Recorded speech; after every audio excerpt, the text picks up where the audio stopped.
Okay, let's continue solving this now. So going back to the figure,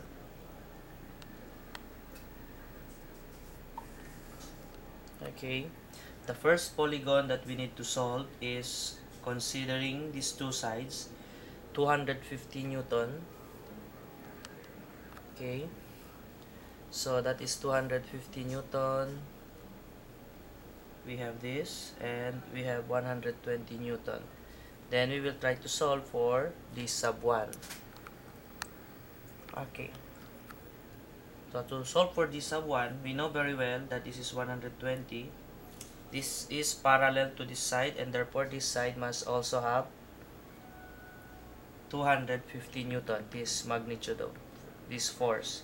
So this is also 250 Newton. Okay, so for 250 Newton, we have this side, we have 250. Take note that this is also 30. Okay, and then so if this is 30, how much is the interior angle here? So we'll have 150 degrees. Okay, so we will now try to solve. So we need to solve for d sub 1, and then since opposite of that is known, 150 degrees, then we can solve by sine law.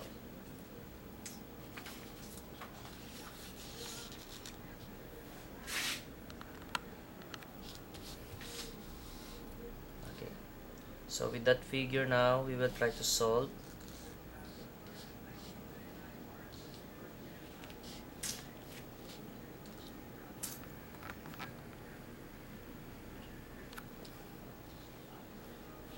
Okay, that triangle, the first parallelogram we have to solve. So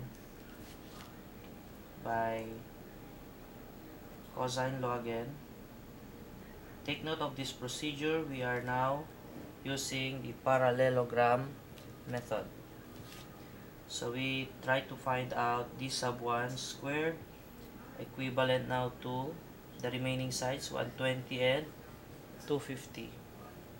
So we have 120 squared plus 250 squared minus 2 times 120 times 250 cosine of the opposite side of d sub 1, which is 150 degrees. Okay, so that is 150. So we go back to the solution. We have 150 degrees, ending up your d sub 1 to be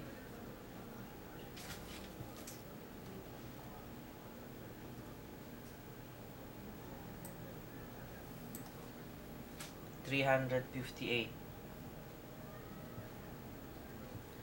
358.9728.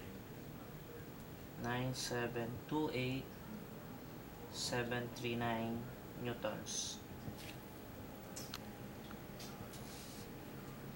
Okay, here we go. So since we have the d sub 1, so we're able to get now d sub 1. The next thing we have to get is the angle here. Okay, now what I have said is much better to use cosine law instead of sine law, just to make sure that we're dealing with angles less angles.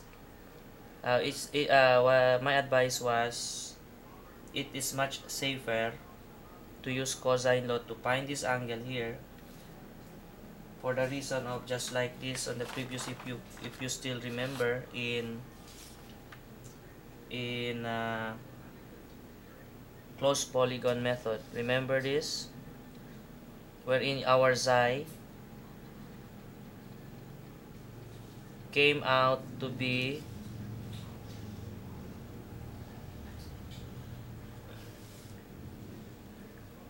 how much was it? The xi, where was the solution?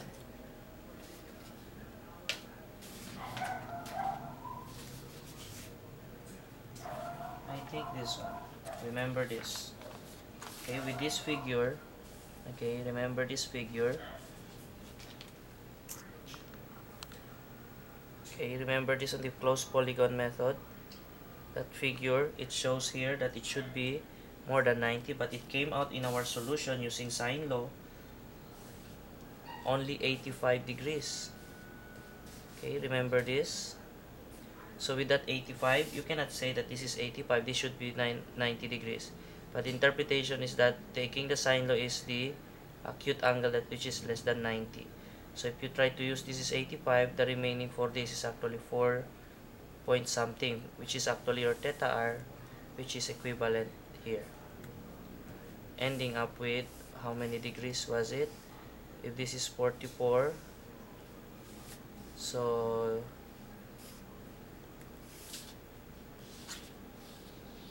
it should be around, what was left of this angle is 4 degrees.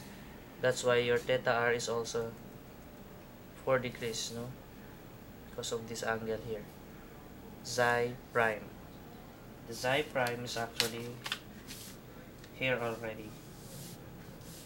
The xi prime. Okay, this is 90. 90 minus of this, ending up with this, which is actually equivalent to theta r. Okay, so much. If I were you, you have to use cosine law. So using now the cosine law, it's very easy.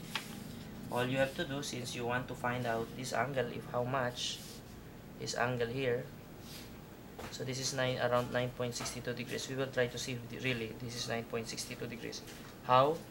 Since considering the entire figure,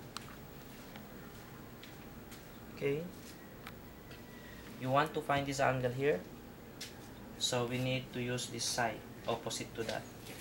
So by cosine law again, we have 120 squared equivalent to the remaining sides. We have d sub 1 and 250. So d sub 1 squared plus 250 squared minus 2d sub 1 times 250 cosine opposite to 120 is actually, we will call this as theta. Okay, so to solve for theta now, all you have to do is to transpose this one on the other side to come up with a positive value. We have 2d sub 1 times 250 cosine theta equivalent now to d sub 1 squared plus 250 squared minus 120 squared. Take note that this is already known, which is this one.